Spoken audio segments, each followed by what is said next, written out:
The Breakfast Club. Envy, Angela Yee, Charlamagne the God. We are the Breakfast Club. Let's get to the rumors. Let's talk Trump.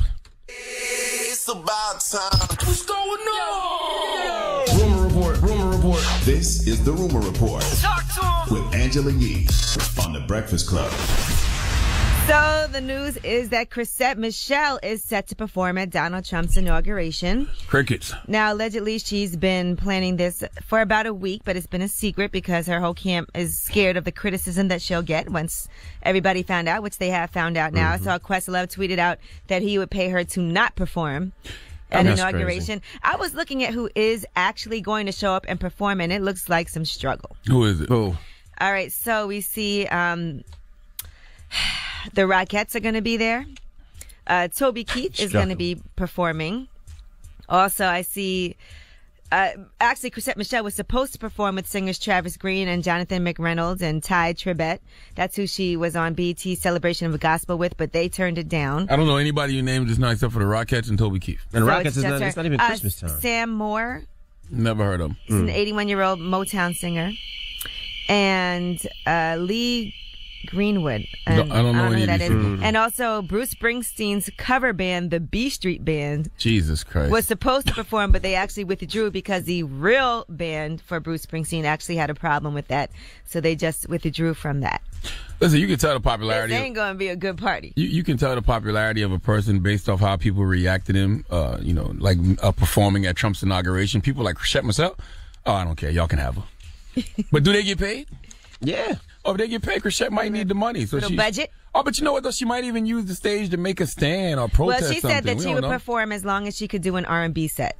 You know what this inauguration reminds me of? Have y'all seen the movie? That's all she does, though. Have y'all seen the movie Sing? When the little...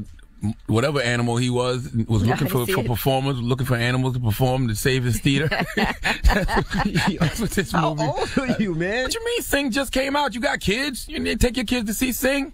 Nah, how old am I? Like the movie just ain't come out this year.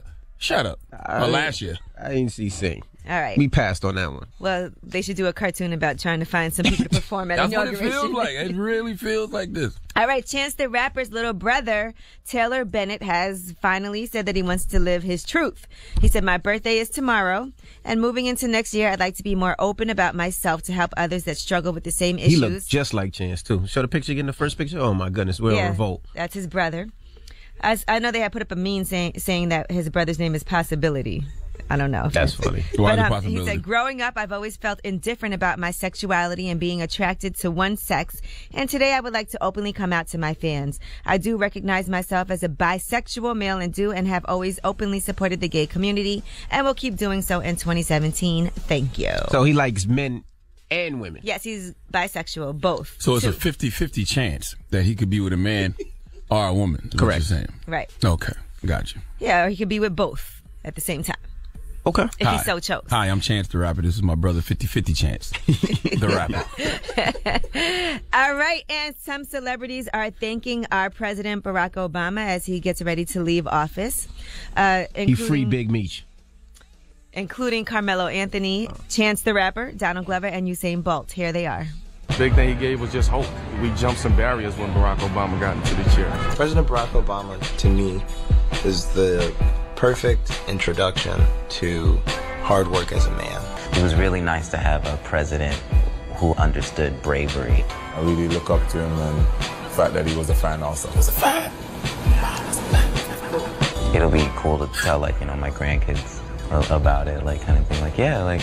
First black president, I was there. Who was that crying saying, "He's so fine"? Who was that? He's a fan, I think he said. Isn't that what he said? He's a fan. Oh. Yeah. Okay. I don't know. Well, today is the series finale of Young Jeezy, My President is Black. Yeah. I'm going to get that on in the mix today. Series finale. Song is... Finale. The song won't mean nothing. I'm not saying it won't mean nothing. Well, hopefully we can bring it back in a couple of years. Well, 4. Maybe. Unless there's some type of impeachment situation in it. What you mean in a couple? You mean in 4 years another black president will run? Cory Booker, maybe? It could be 8, could be 12. Okay. We'll see. But, the song won't mean the same thing after tomorrow. All right. Well, I'm Angela Yee, memory. and that is your Rumor Report. All right, Miss Yee. Now, when we come back, we have Michael Eric Dyson joining us. Drop on the clues bombs for Michael Eric Dyson, damn it.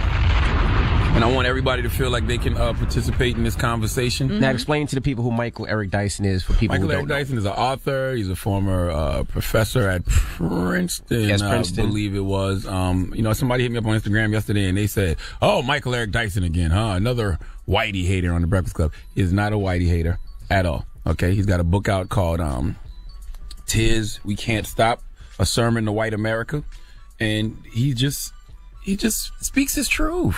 That's it. Like he speaks on a bunch of different things.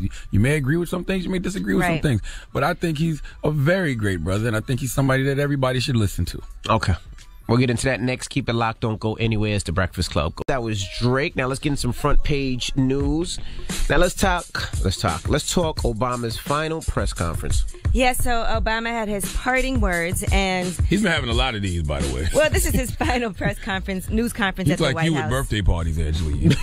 I know. Well, it is January. Shout out to all the Capricorns. But here is what he has to say about our new president will be in office soon, Donald Trump. There are going to be certain elements of his temperament that will not serve him well unless he recognizes them and corrects them. When you're a candidate and you say something that is inaccurate or controversial, it has less impact than it does when you're president of the United States. Yeah, I was watching O'Reilly Factor last night, and Bill O'Reilly was talking about how he doesn't remember George W. Bush saying anything like that about Barack Obama when he was coming in to the office, even though he had his issues with Barack. But the reason I felt like it was nothing wrong with President Obama said, because Donald Trump says all of these things publicly. We all know he has a terrible temperament. We see it on social media. We see it when he does his press conferences. So I had no problem with Barack expressing that disdain for those actions publicly. Right. And I think a lot of people feel that way. Absolutely. I think the main thing is he's not trying to bash him. He's just saying, hey, when you're the president, you have to be held accountable. He's addressing what the world sees. Right. And you have to allow press people to ask you questions, even if you don't like the questions that they're asking you. Yeah, we do that up here. They're going to challenge you, and that's part of being the president. The funny thing is when we go do interviews or people ask us questions, they always say, is there anything I can't ask? And I always say no, because we're able to ask any artist whatever they want, and they can reply with whatever they want. We got to take it because that's what we dish. And you can always say, next question, I don't really want to discuss that right now. Correct. Now let's not a problem. Mind your business. Now, President, mind your business. And President Barack Obama also feels like we'll have any type of president in the future. Yeah, we're going to have a woman president. We're going to have a Latino president. We'll have a Jewish president, a Hindu president. Who knows who we're going to have? I suspect we'll have a whole bunch of mixed up presidents at some point that nobody really knows what to call them. I felt that way. I don't know if I feel that way now. It can still happen. I thought we was about to go have that trend of different kind of presidents, but we back to stale, pale, white male. We got another clip? Yeah, one last thing, because a lot of people are concerned about the future, but our President Barack Obama is saying, don't you worry. I believe tragic things happen. I think there's evil in the world. But I think that at the end of the day, if we work hard and if we're true to those things in us, that the world gets a little better each time. This is not just a matter of no drama Obama. This is what I really believe. At my core, I think we're going to be okay. We just have to fight for it. We have to work for it and not take it for granted. That's true. We got to be the change we want to see in the world. I don't see no reason not to be optimistic. Right. I'm not going to wake up every morning and be pessimistic and say, "Oh, woe is me. The world's coming to an end." Like, no. Get out there and unite. I'll be at the Women's March, by the way, on Saturday in D.C. Yes. They said at this point it looks like it's going to be about 400,000 people going. That's dope. I'm going to be in the area. I'm going to try to, I have a show out there, so I'm going to try to go by beforehand. Oh, you're going to be in D.C. also? Yeah. You doing something for Inauguration? Well, or not just in D.C., but I'll be close to D.C. I'll be actually in Philly. Let me find out you DJing a Trump party you on the low. You DJing for Chrisette Michele? You DJing a Trump party on the low, right? Wait a minute. I'm actually DJing Club Onyx in Philly, the strip club with 50 Cent. But and I heard Trump's coming. Yeah, right. We watching you. But I'll be about an hour, 15 away. I might stop. Don't let us see you at Inauguration. Be some DJ with a freaking mask on. Like, that ain't Danger Mouse. I know those movements anyway. Shut up. That's DJ Envy. All right. Well, that's front with page a white hood on.